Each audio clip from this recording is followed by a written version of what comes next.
Hello friends, வீடியோக்கு போறதுக்கு முன்னாடி நீங்க இன்னும் தமிழ் டெக் அண்ட் மிஸ்ட்ரி சேனலை சப்ஸ்கிரைப் பண்ணல அப்படினா கீழ இருக்க ரெட் கலர் சப்ஸ்கிரைப் பட்டனை கிளிக் பண்ணி எங்க சேனலை சப்ஸ்கிரைப் பண்ணுங்க and பக்கத்துல இருக்க பெல் ஐகானை கிளிக் பண்ணுங்க அப்படினா எங்களோட நோட்டிபிகேஷன் உங்களுக்கு உடனுக்குடன் வரும்.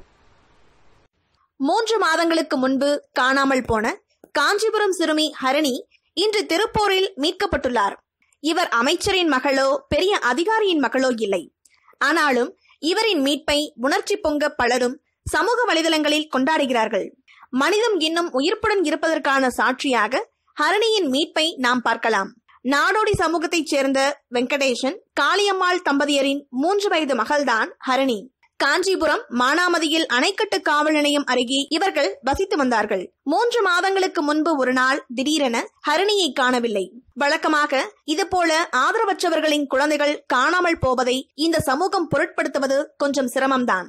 ஆனால் ஹரிணியை காணாமல் காளியம்மாள் துடித்த துடிப்பு பலரையும் உலுக்கியது.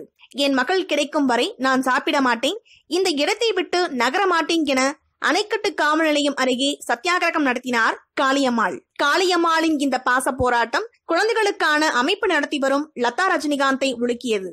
அவரும் பல்வேறு மாவட்டங்களில் விசாரித்தார். இறுதியில் மும்பையில் ஹரிணி இருப்பதாக ஒரு தகவல் கிடைத்திருப்பதாகவும் தமிழக போலீஸ் அதிகாரிகள் மற்றும் மும்பை திரையுலக நண்பர்கள் மூலமாக அவளை மீட்க நடவடிக்கை எடுப்பதாகவும் குறிப்பிட்டார் லதா ரஜினிகாந்த். மேலும் ஹரிணியின் தந்தையிடமும் லதா ரஜினிகாந்த் போனிலும் இந்த தகவலை தெரிவித்தார். நாடோடி சமூக குழந்தைக்காக சூப்பர் ஸ்டாரின் மனைவி எடுத்துக்கொண்ட முயற்சி வைரலாக அப்போது மீடியாவில் பரவியது. இதற்கிடையே காளியம்மாளுக்கு உடல்நிலை பாதிக்கப்பட்டு தீவிர சிகிச்சை அளிக்கப்பட்டது. மேலும் சமூக வலைதளங்கள் மூலமாக நடந்த பிரச்சாரங்களிலும் ஹரிணி கிடைக்கவில்லை. தொடர்ந்து லதா ரஜினிகாந்த் இதற்கான முயற்சிகளில் இறங்கியிருந்த வேளையில் இன்று திருப்பூரில் ஹரிணி மீட்கப்பட்டிருக்கிறார். காவல்துறையினர் மட்டுமின்றி சமூக ஆர்வலர்கள் சிலரும் இதற்காக துப்பு துளக்கி ஹரிணியை மீட்டுள்ளார்கள். உடனடியாக அங்கிருக்கும் காவல் நிலையத்திற்கு ஹரிணி அழைத்து செல்லப்பட்டாள். முறைப்படி வெங்கடேசனும் காளியம்மாளும் வரவழைக்கப்பட்டு அவர்களிடம் ஹரிணி ஒப்படைக்கப்பட்டாள். சுமார் 100 நாட்களுக்கு பிறகு தங்கள் மகள் கிடைத்ததில் வெங்கடேசனும் காளியம்மாளும் திக்குமுக்காடி உள்ளார்கள்.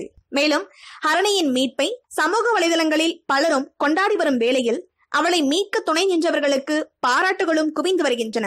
மேலும் ஹரிணி கடத்தப்பட்டாளா, அவள் திருப்போரூருக்கு வந்தது எப்படி என போலீசார் அடுத்த கட்டமாக விசாரிக்க உள்ளார்கள். இந்த வீடியோ பிடிச்சிருந்தா லைக் பண்ணுங்க, ஷேர் பண்ணுங்க. கீழ இருக்க ரெட் கலர் சப்ஸ்கிரைப் பட்டனை கிளிக் பண்ணி எங்க சேனலை சப்ஸ்கிரைப் பண்ணுங்க and பக்கத்துல இருக்க பெல் ஐகானை கிளிக் பண்ணீங்க அப்படின்னா எங்களோட நோட்டிபிகேஷன் உங்களுக்கு உடனுக்குடன் வரும். தேங்க்யூ.